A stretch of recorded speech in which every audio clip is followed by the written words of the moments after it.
Hey yo, what's up mga kaparmers? Magandang araw po sa inyong lahat. Meron lang po akong gustong ipaalam sa inyo at iparating tungkol po sa isang kababayan natin na gustong makarating dito sa South Korea bilang isang seasonal farm worker. Napakasakit po na nangyari sa kanila at mukhang na-scam po sila at nakapagbigay po ng malaking halaga. At bago ko po ipagpatuloy ito ay nais ko muna po magpasalamat at i-shout out ang mahal kong asawa na si Maragel Palomino. Mahal, shout out sa iyo at lagi kang mag-iingat dyan sa Pilipinas kasama ng ating mga anak. Shout out din po kay Sir Idol, kay Kurikong TV. Yan sir, shout out po sa inyo at God bless po. Shout out din po kay Talisenyong Gala ng Talisay, Batangas. Shoutout po sa inyo, Sir Idol. Kay Sir Archie at kay Sir Bong. Shoutout po sa inyo lahat. Hindi ko na lang po papangalanan mga kaparmers yung nakausap ko na humihingi ng payo, na humihingi ng tulong na taga San Jose del Monte, Bulacan. Hindi ko na lang po papangalanan pati kung sino po yung gumawa noon.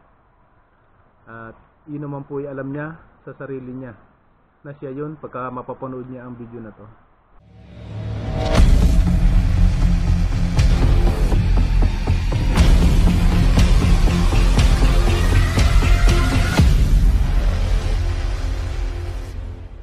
So yan nga po mga kaparmers, meron nga po pala ako nakausap kagabi na isang kababayan natin na gustong makarating dito sa South Korea bilang isang seasonal farm worker. Bilang isang Pilipino ay talagang napakasakit na nangyari sa kanila dahil nang hiningan na sila ng pera. Nakapagbigay na po sila ng napakalaking halaga. Ang napabigay po nilang halaga ay 70,391 pesos. Napakalaki po. Napakalaki na napabigay na nilang pera, hanggang ngayon ay hindi pa po sila nakakaalis. Wala po silang LGU, kumbaga meron daw pong kakilala doon dito sa South Korea. Parang kababata nila yung may kakilala. So inimbita sila na mag-apply bilang seasonal farm worker. Kagustuhan na rin po ng kababayan natin na makarating at makapagtrabaho dito sa South Korea bilang isang seasonal farm worker, ay nagbigay po sila ng ganong kalaking halaga, 70,391 pesos. Bali, sila daw po ay nag-apply noong nakaraang taon, September 2023, hanggang ngayon July 2024 ay wala pang balita sa kanila. Lagi daw pong nakakancel ang kanilang visa. So nagpadala naman po ng visa application, yan, yung Pilipino na nandito sa South Korea, ipinadala sa kanila. Visa application lang po yun. Syempre kailangan pa yung lakarin sa Korean Embassy. Naitanong ko kung sinong nag-aayos ng kanilang visa sa Pilipinas. Sabi niya, yung kanyang kababata raw. Pero lagi daw nakakancel, means nadi-deny. Tapos naitanong ko sa kanya kung sila ba ay nakapagpa-medical na, nakakuha ng mga NBA clearance o yung ibang requirements. Ang sabi niya ay hindi pa. Wala daw pong medical. So pagkakaalam ko, kailangan may medical na. Kailangan kompleto sa papeles. Ay nakapagtanong siya sa akin kung, sir, ano kaya to, na-scam na kaya kami? Ay ang sabi ko sa kanya, sigurado 80 to 90% scam yan. Kasi hanggang ngayon wala pang balita sa kanilang pag-alis. At doon pa nga lang sa visa ay walang balita. Kaya yan, napakasakit mga kaparmer sa nangyari sa kababayan natin. Sila po ay 15 na magkakasama na nakapagbigay ng ganong halaga.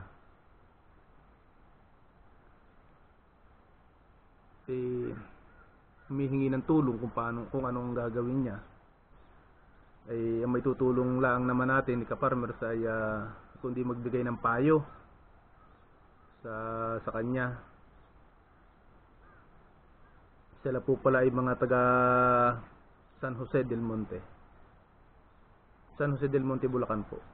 Taga Bulacan po sila. 15 po sila na taga ron sa Bulacan na hanggang ngayon ay patuloy pa rin pong umaasa. Biro nyo yan mga ka-farmer.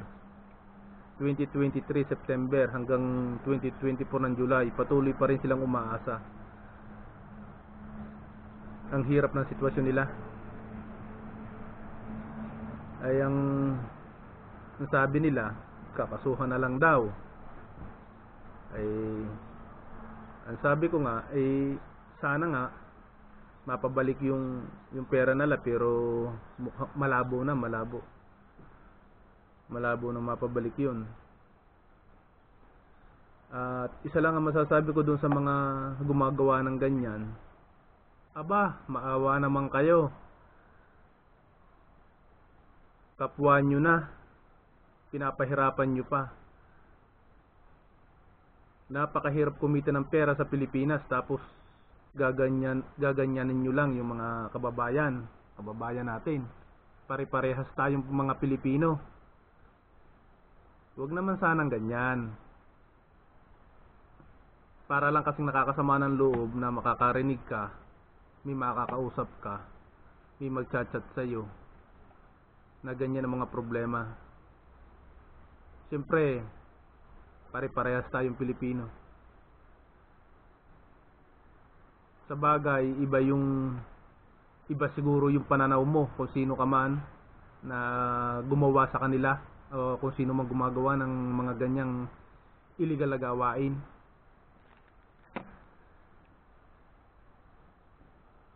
Huwag naman sanang ganyan. Kawawa naman yung mga kababayan natin. Isipin naman ninyo yung kalagayan nila. Sa hirap kitain ng pera sa Pilipinas, tapos pagsasamantalahan ninyo, gaganyanin ninyo. Huwag naman sanang ganyan. Pare-parehas po tayong Pilipino. Kaya sir, sana mapanood mo ang video na to. Sana makonsensya ka naman sa mga tao na pinangakuan mo.